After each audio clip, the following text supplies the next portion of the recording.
வரலாற்று வல்லுநர்கள் மனித வரலாற்றை கற்காலம், பித்தளை காலம், செப்புக் காலம், இரும்பு மற்றும் எஃகு காலம் என்று அந்தந்த காலகட்டங்களில் பொருட்களை உருவாக்க பெரும்பாலும் பயன்படுத்தப்பட்ட உலோகங்களின்படி பிரித்துள்ளனர். இன்று நமது வாழ்க்கையில் எங்குமே பிளாஸ்டிக்கை பார்க்கிறோம். பேக்கிங், விவசாயம், மருத்துவம் அல்லது உயர் தொழில்நுட்பம், இப்படி எங்கும் பணக்காரர், ஏழை, இளைஞர், முதியோர், நகர்ப்புறம், கிராமப்புறம், இப்படி பலரின் தேவைகளுக்கு ஏற்ப பிளாஸ்டிக் பயன்படுகிறது. இன்று பிளாஸ்டிக் உருவாகி பல பயன்பாட்டிற்கு பிரபலமாக இருப்பதை பார்க்கையில் நமது காலத்தை பிளாஸ்டிக் காலம் என்றே கூறலாம்.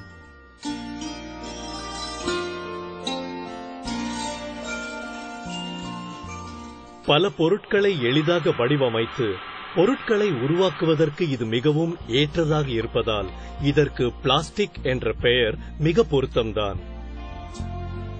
பிளாஸ்டிக் உறுதியானது, நீடித்துழைக்கும், லேசானது மற்றும் வசதியானது. இது பாதுகாப்பானது, சுகாதாரமானது, வளைந்து கொடுக்கக்கூடியது, மாற்றிக்கொள்ளக்கூடியது, மீட்கக்கூடியது, மறுபயன்பாட்டிற்கு உகந்தது. பிளாஸ்டிக்கின் இந்த ஒப்பற்ற தன்மையால் இந்த நவீன உலகத்திற்கு ஒரு புது வடிவம் கொடுத்துள்ளது. பேக்கேஜிங்கில் பிளாஸ்டிக் அதிகம் பயன்படுத்தப்படுகிறது. இந்தியாவில் மொத்த பிளாஸ்டிக் பயன்பாட்டில் 40% பேக்கேஜிங்கிற்காக பயன்படுகிறது.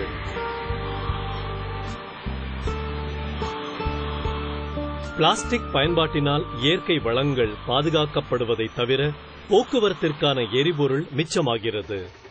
ஏனென்றால் வழக்கமான டின், கிளாஸ் மற்றும் அலுமினியம் போன்ற பேக்கேஜிங் பொருட்களை விட இது லேசானது.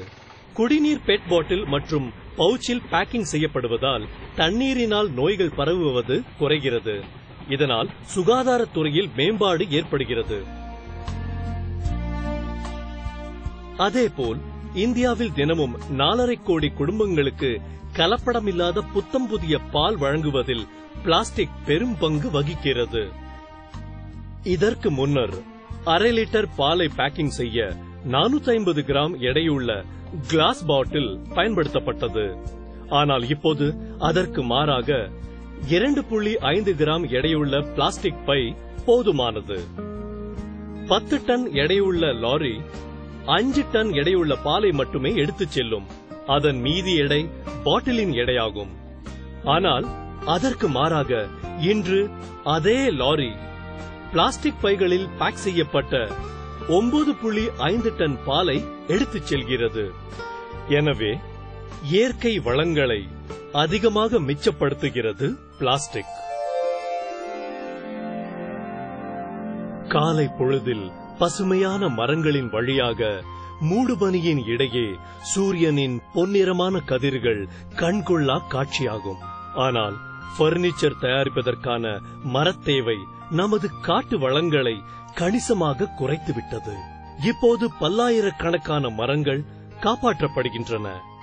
ஏனென்றால் நல்ல வேளையாக மரங்களுக்கு மாற்றாக பிளாஸ்டிக் பரவலாக பயன்படுத்தப்படுகிறது.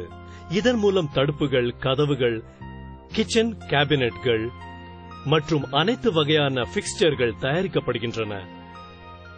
விவசாயத் துறையில் பிளாஸ்டிக் பொருட்கள் பயன்படுத்தப்படுவது பிளாஸ்டிக் சுற்றுச்சூழலுக்கு பாதுகாப்பானது என்பது சந்தேகத்திற்கு இடமின்றி தெளிவாகிறது. உயர் மகசூலுக்காகவும், பாத்தி கட்டவும், கிரீன் ஹவுஸ் கவருக்காகவும் விவசாயிகள் பிளாஸ்டிக் பயன்படுத்துகிறார்கள். சொட்டு நீர் பாசன முறையிலும் பிளாஸ்டிக் முக்கிய பங்கு வகிக்கிறது. தோட்டக்கலை விவசாயிகள் நாற்றுக்களை வளர்க்கவும், கோடையில் அவைகளுக்கு வெயிலிலிருந்து பாதுகாப்பு தரவும் பிளாஸ்டிக்கை பயன்படுத்துகிறார்கள். பிளாஸ்டிக் மிக பாதுகாப்பானவை, நச்சுத்தன்மை இல்லாதவை. எனவே மருத்துவத் துறையில் முக்கிய பயன்பாடுகளுக்கு மிக பரவலாக பிளாஸ்டிக் பயன்படுத்தப்படுகிறது. இன்ட்ரவீனஸ் ஃப்ளூயிட் பாட்டில்கள், ரத்தம் சேகரிப்பு பை, சிறுநீர் சேகரிப்பு பை, கேத்தீட்டர், டிஸ்போசபிள் சிரிஞ்சுகள், ஆக்சிஜன் மாஸ்குகள், உயர் தொழில்நுட்பம் உள்ள மருத்துவ பொருட்கள், இப்படி பட்டியல் நீண்டு கொண்டே போகிறது. மேலும் இளம்பிள்ளைவாதம் இருப்போருக்காக ஸ்பிளின்ஸ் மற்றும் கேலிப்பருக்காக பெரும்பாலும் பிளாஸ்டிக் பயன்படுத்தப்படுகிறது. இவை ஹை டென்சிட்டி பாலிஎத்திலீன் மூலம் தயாரிக்கப்படுகின்றன. சுலபமாக பயன்படுத்தக்கூடிய செயற்கை உடல் பாகங்கள் உடல் ஊனமுற்றோருக்கு வாழ்க்கையை தந்துள்ளன.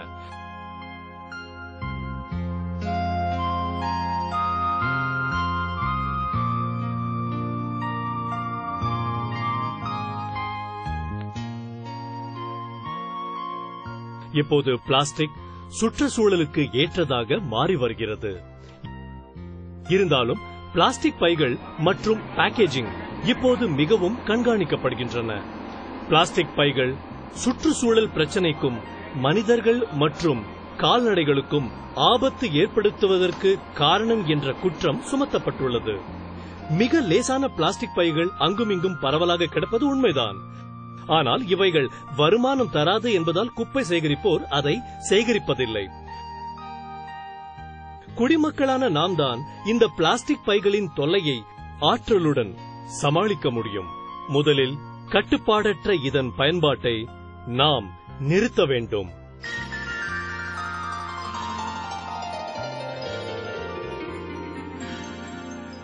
பிளாஸ்டிக் பைகளை பலமுறை பயன்படுத்த முடியும். ஆனாலும் இறுதியில் அது நகராட்சி குப்பை தொட்டிக்கு தான் வந்தாக வேண்டும். சுத்தமாக இருக்க வேண்டும் என்று நமது மனப்பான்மை இருந்தாலும், எங்கு வேண்டுமானாலும் குப்பை போடலாம் என்ற எண்ணம் மாறினாலும், குப்பைகளை நன்கு கையாளும் திறன் இருந்தாலும் பிளாஸ்டிக் பைகளின் காலம் தொடரும். அதன் மூலம் நமக்கு வசதியும் கொடுக்கும், பணத்திற்கு நல்ல மதிப்பும் கிடைக்கும். போதுமான விவரங்கள் இல்லாத காரணத்தால் பிளாஸ்டிக் பைகளை எரிய விடுவதால் கார்பன் மோனாக்சைடு நச்சுவாயு உருவாகிறது. உடல் சுரப்பிகள் மற்றும் ஹார்மோன்களுக்கு சேதம், ஏன் புற்றுநோய் கூட ஏற்படுகிறது என்று பலர் நினைக்கிறார்கள். பிளாஸ்டிக் பைகள் பாலிஎத்திலீன் பொருளால் தயாரானவை. இதில் கார்பன் மற்றும் ஹைட்ரஜன் மட்டுமே இருக்கின்றன. இவைகளை கட்டுப்படுத்தப்பட்ட சூழலில் எரித்தால் இவை கார்பன் டை ஆக்சைடு மற்றும் நீராவியை வெளியிடும். இந்த பொருட்கள் தான் நாம் விடும் மூச்சுக்காற்றிலும் இருக்கின்றன. இயற்கையான எந்த உயிர்மவேதி பொருளையும், அது விறகோ காகிதமோ அல்லது துணியோ, எரியவிட்டாலும் இதே பொருட்களைத்தான் அவைகளும் வெளியிடும். பிளாஸ்டிக் பைகள் மழைக்காலத்தில் வடிகால் குழாய்களை அடைத்துக் கொள்ளும் என்று கருதப்படுகிறது. இது விவாதத்திற்கு உரியதுதான். ஆனால் உன்னிப்பாக பார்த்தோமானால் மக்கள் கண்மூடித்தனமாக எல்லா பொருட்களையும் வடிகால் வழியில் எரிகிறார்கள். உண்மையில் மொத்த குப்பையில் பிளாஸ்டிக் மிக குறைந்த சதவீதம்தான். குப்பைகளை ஆற்றலுடன் திறம்பட நிர்வகிக்க முடிந்தால் பிளாஸ்டிக் ஒரு துல்லியமான பயன்பாட்டு பொருள் ஆகிவிடும். குப்பைகளிலிருந்து மறுபயன்பாட்டுக்கு உரிய பொருளை பிரித்தெடுப்பது திடப்பொருள் குப்பைகளை நிர்வகிப்பதில் முதல் படியாகும்.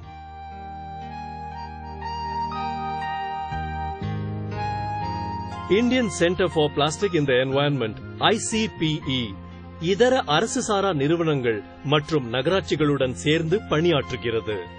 இதன் மூலம் மும்பையின் ஒரு சில குறிப்பிட்ட பகுதிகளில் உள்ள வீடுகளிலிருந்து குப்பை சேகரிப்பதில் பயிற்சி பெற்றவர்கள் மூலம் உலர்ந்த குப்பைகளை சேகரிக்கின்றது. உலர்ந்த மற்றும் ஈரமான குப்பைகளுக்காக 2 தொட்டி முறை குப்பைகளை நிர்வகிப்பதில் ஆற்றலுடையது, நேரத்தை மிச்சமாக்கக்கூடியது.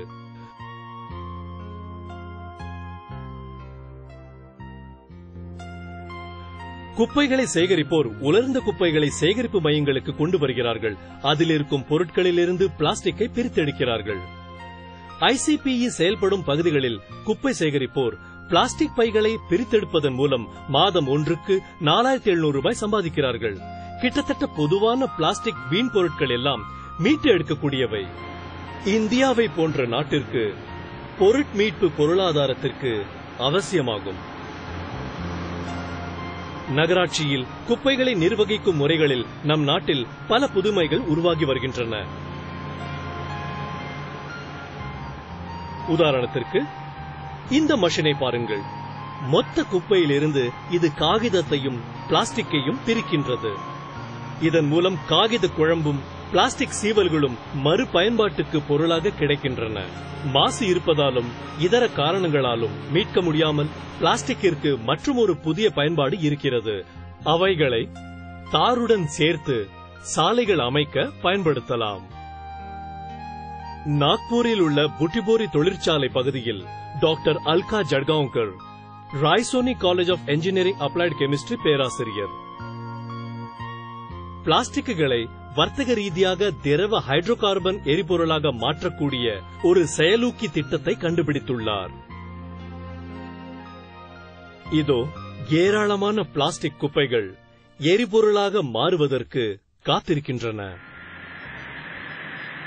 வரும் ஆண்டுகளில் பிளாஸ்டிக் தயாரிப்பு இன்னும் நிலையாக இருக்கும். அது நம் தினசரி வாழ்வில் ரம்மியமான நல்ல மாற்றங்களை தொடர்ந்து ஏற்படுத்திக் கொண்டிருக்கும். இந்தியாவில் தொலைதூரத்தில் இருக்கும் கிராமத்து மக்களும் இதனால் பலன் பெறுவார்கள்.